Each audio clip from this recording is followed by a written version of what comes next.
ದೇವಾಲಯ ಬೃಹಣಿಯಲ್ಲೂ ಯಾರು ಇರಬಾರ್ದು, ಎಲ್ಲ ಹೊರಗಡೆಗೆ ಬರಬೇಕು. ಹೊರಗಡೆಗೆ ಬಂದಾದ್ಮೇಲೆ ಬಾಳೆಗೆ ಅಂತ ಕರೆದ್ಬಿಟ್ಟು ಅಮ್ಮನವರಿಗೆ ಸೂರ್ಯನ ಕಿರಣವನ್ನು ತೋರಿಸ್ತೀವಿ. ಆ ಸೂರ್ಯನ ಕಿರಣದ ನಂತರ ಮಹಾಮಂಗಳಾರತಿ ಮಾಡ್ತೀವಿ. ದೃಷ್ಟಿ ಪೂಜೆ ಮಾಡಿದ ನಂತರ ಈಗೆಲ್ಲರೂ ನಿಮ್ಮ ಮನಸ್ಸಲ್ಲಿ ಪ್ರಾರ್ಥನೆ ಮಾಡ್ಕೊಳ್ಳಿ. ಏಕಕೋಟಿಗೆ ಕಾಯೇನ ವಾಚ ಮನಸೇಂದ್ರಿಯಾನ ಸರ್ವ ಅಪರಾಧ ಭೂಲೋಕದಲ್ಲಿ ಧರ್ಮ ರೀತಿಯಲ್ಲಿ ಮಾಡಬಹುದಾದ ಪುಣ್ಯ ಕೆಲಸಗಳಿಗೆ ತಕ್ಕ ಪ್ರತಿಫಲ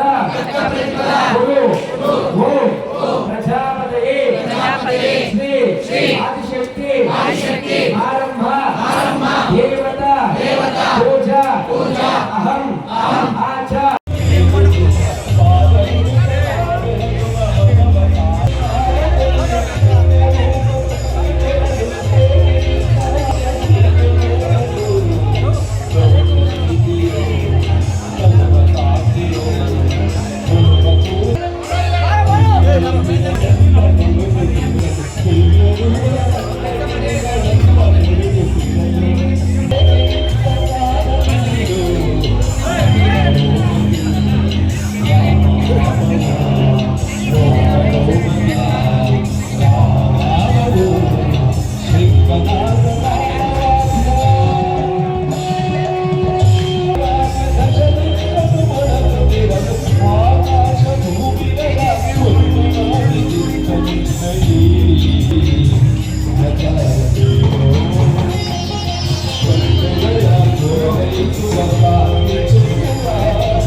ಅಣ್ಣ ಆಮೇಲೆ ತಗೊಂಡು ಮತ್ತೆ ಬೇಡ ಇದು ಮಾಡ್ತಾರೆ, ದೃಷ್ಟಿ ಮಾಡ್ತಾರೆ ಅಣ್ಣ, ಪೂಜೆ ಮಾಡ್ತಾರೆ ಬೇಡ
ಸೈಡ್ ನಿಂತ್ಕೊಂಬ ಹಂಗೆ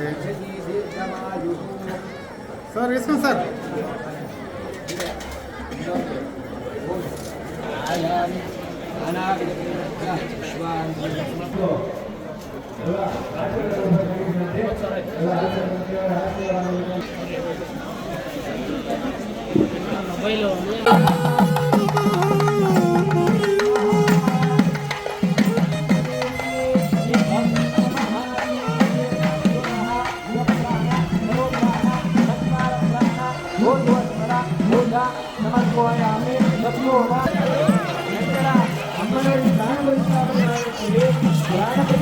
ನಂತರ ಅಮ್ಮನವರಿಗೆ ಒಂದು ವಾರದಲ್ಲಿ ಒಂದು ಸಲ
ಸರಿ ಹೇಳಿ ಸರ್ ಇವತ್ತಿನ ದೇವಸ್ಥಾನ. ದೊಡ್ಡ ಕರೇನಹಳ್ಳಿ ಗ್ರಾಮದಲ್ಲಿ ಬಹಳ ಜನ ಭಕ್ತಿಯಲ್ಲಿ ಸಮಾಗಮಗೊಂಡು ಇಡೀ ಗ್ರಾಮದ ಜನತೆ ಮತ್ತು ಈ ಸುತ್ತಮುತ್ತಲ ಗ್ರಾಮದ ಜನತೆ ದೇವಸ್ಥಾನದ ಉದ್ಘಾಟನೆಯಲ್ಲಿ ಪಾಲ್ಗೊಂಡು ಬಹಳ ಭಕ್ತಿಯಿಂದ ಸಂಭ್ರಮದಿಂದ ದೇವಸ್ಥಾನದ ಉದ್ಘಾಟನೆ ಮಾಡಿರ್ತಕ್ಕಂಥದ್ದು ನಾನು ಕಣ್ಣಾರೆ ಕಂಡು ಬಹಳ ಸಂತಸ ಆಗಿದೆ. ಚಿಕ್ಕನ್ಮೇಗೌಡರ ನೇತೃತ್ವದಲ್ಲಿ ಎಲ್ಲ ಗ್ರಾಮಸ್ಥರು ಒಗ್ಗಟ್ಟಾಗಿ ಈ ದೇವಿಯ ಮಾರಮ್ಮ ದೇವಿಯ ದೇವಸ್ಥಾನವನ್ನ ಬಹಳ ಶ್ರಮಪಟ್ಟು ಕಟ್ಟಿ ಇವತ್ತು ಉದ್ಘಾಟನೆ ಮಾಡಿರ್ತಕ್ಕಂಥ ಸಂದರ್ಭದಲ್ಲಿ ತಾಯಿ ಮಾರಮ್ಮ ದೇವಿ ಆಶೀರ್ವಾದ ದೊಡ್ಡ ಕರೇನಹಳ್ಳಿ ಗ್ರಾಮದ ಗೌರವಾನ್ವಿತ ಮಹಾಜನತೆಯ ಮೇಲಿರಲಿ. ದೇವಿಯ ಆಶೀರ್ವಾದದಿಂದ ಜನತೆಯಲ್ಲಿ ಸುಖ ಶಾಂತಿ ನೆಮ್ಮದಿಯಿಂದ ಬದುಕುವಂತಾಗಿ ಒಳ್ಳೆ ಆರೋಗ್ಯ ಕೊಡ್ಲಿ ಅಂತ ನಾನು ದೇವಿಯಲ್ಲಿ ಪ್ರಾರ್ಥನೆ ಮಾಡ್ತಾ, ಈ ದೇವಿಯ ಆಶೀರ್ವಾದದಿಂದ ಈ ಭಾಗದಲ್ಲಿ ಉತ್ತಮ ಮಳೆ ಬಂದು ರೈತರಿಗೆ ಒಳ್ಳೆ ಬೆಳೆ ಆಗಲಿ ಅಂತ ನಾನು ದೇವಿಯಲ್ಲಿ ಪ್ರಾರ್ಥನೆ ಮಾಡ್ತೀನಿ.